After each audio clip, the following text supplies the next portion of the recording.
আসসালামু আলাইকুম। ম্যাথবক্সের পক্ষ থেকে সবাইকে জানাই স্বাগত। আজকে আমরা বীজগণিতের একটা অঙ্ক দেখব, যেটা খুবই গুরুত্বপূর্ণ এবং বেশিরভাগ চাকরির পরীক্ষায় এবং বিসিএসে এই ধরনের কোশ্চেন পেয়ে থাকবেন। তো চলুন দেখি।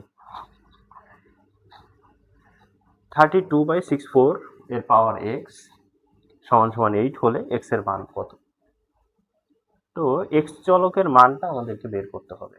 যদি এই ধরনের অঙ্ক আপনারা পেয়ে থাকেন, সেক্ষেত্রে যেটা করবেন, 32/64 এর power x is equal to 8, বা দেখেন 8কে যদি আমরা এই পাশে নিয়ে আসি তাহলে 32/8, আর 64 নিচে আছে, ওই পাশে গেলে উপরে যাবে, তাহলে 64 এর পাওয়ার এক্স।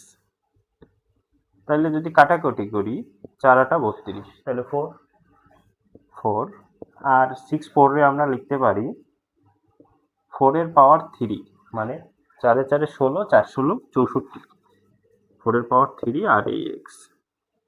এখন দেখেন, আমরা জানি 4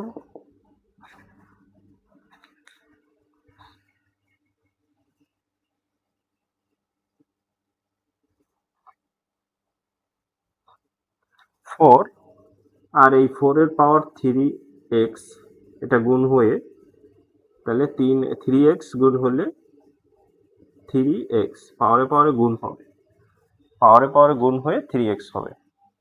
উভয় পক্ষ থেকে দেখেন এর পাওয়ার কিছু নেই, 1 আছে, তাহলে x 4কে যদি বাদ দেই তাহলে 1 = 3x।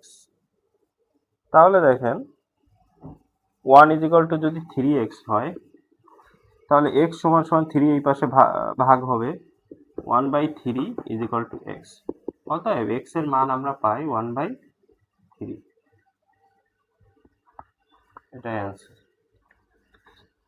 আশা করি বুঝতে পেরেছেন। ধন্যবাদ সবাইকে।